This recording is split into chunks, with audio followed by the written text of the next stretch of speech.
بسم اللہ الرحمن الرحیم۔ السلام علیکم۔ آج کی ویڈیو میں حجامہ کے متعلق کچھ بات کرتے ہیں۔ الحجامہ عربی کا لفظ ہے جس کے معنی پچھنے لگوانا ہے۔ اسے عام طور پر کپنگ تھراپی یا بلڈ کپنگ بھی کہا جاتا ہے۔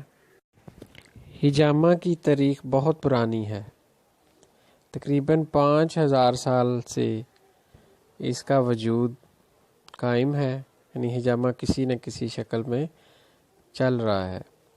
3000 سال سے چین اور جاپان میں حجامہ لگایا جا رہا تھا۔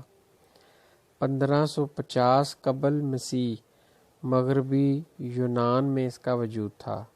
پھر 20ویں صدی میں یہ یہاں سے نکل کر عرب ممالک، ایشیائی ممالک، چائنا، مشرق وسطیٰ اور پھر یورپ تک پھیل گیا۔ قدیم مصری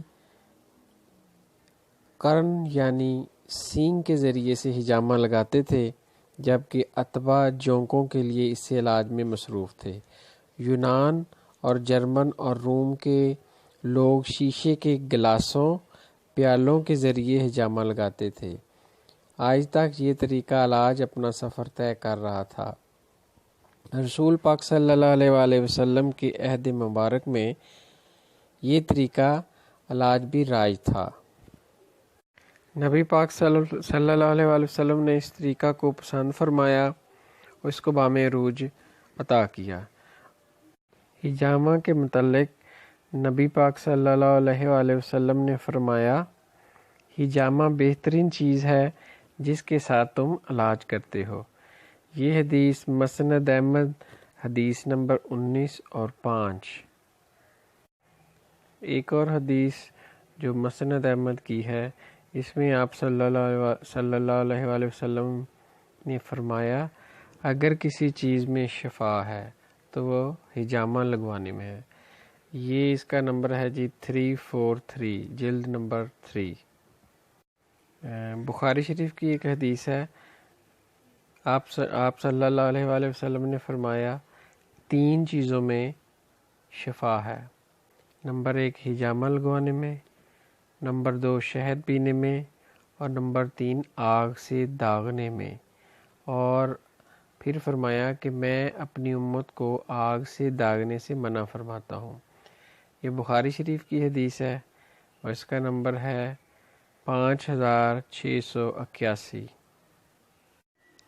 حضرت انس بن مالک رضی اللہ تعالیٰ عنہ سے روایت ہے کہ نبی پاک صلی اللہ علیہ وآلہ وسلم جب حجامہ لگواتے تو اجرت دینے کے معاملے میں کسی پر ظلم نہ کرتے، یعنی اس کو حجامے کی اجرت دیتے۔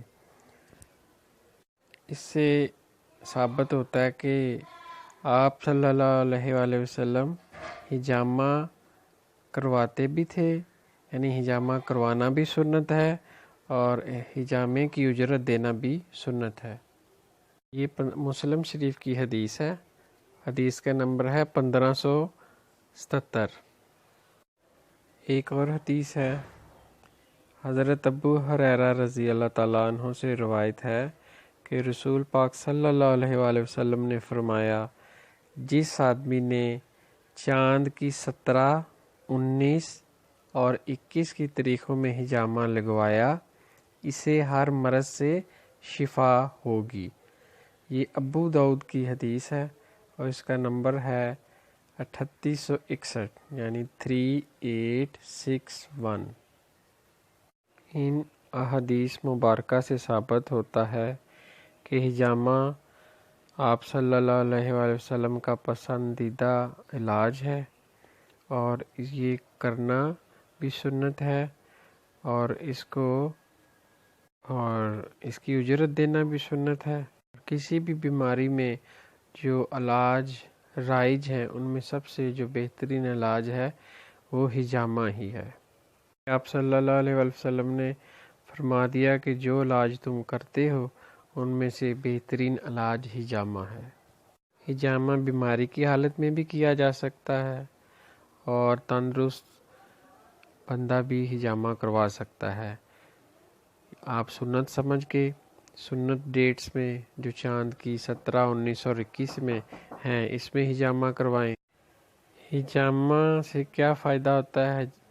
ہجامہ کے بعض فاسد مادے، جسم کے بعض فاسد مادے جن کا اخراج پیشاب یا پخانے اور پسینے کے ذریعے سے نہیں ہوتا، وہ جسم میں جمع ہو کر بیماریوں کا باعث بنتے ہیں۔ یہ مواد خود خارج نہیں ہوتے، لہذا ان کے لیے ہجامہ تجویز کیا جاتا ہے۔ جسم میں موجود زہر ہے، مادے، وائرس، ٹاکسن، فیبرن، ڈیڈ سیلز کا باعث بنتے ہیں، تو ہجامہ لگانے سے جلد سے نائٹرک آکسائڈ خارج ہوتا ہے، جس سے خون کی گردش تیز ہو جاتی ہے اور قوت مدافعت میں اضافہ ہو جاتا ہے، یعنی آپ کا امیون سسٹم ایکٹیو ہو جاتا ہے۔ فاضل مادوں میں کمی آتی ہے، مردے خلیے زندے ہو جاتے ہیں اور جگر، گردے، پھیپھڑے کا نظام پہلے سے بہتر اور درست حالت میں آ جاتا ہے اور آپ کا جسم ہلکا پھلکا اور آپ کی طبیعت خوش باش ہو جاتی ہے۔ یہ ہجامہ کے عام جنرل فوائد ہیں جو ہر بندہ ہجامہ کروائے اور اس کو فائدہ ہوگا۔ اس کے علاوہ کسی بھی بیماری میں آپ کروائیں گے تو انشاءاللہ اس سے بھی اللہ تعالیٰ آپ کو شفا عطا فرمائیں گے، کیونکہ یہ آپ صلی اللہ علیہ وسلم کا پسندیدہ علاج ہے۔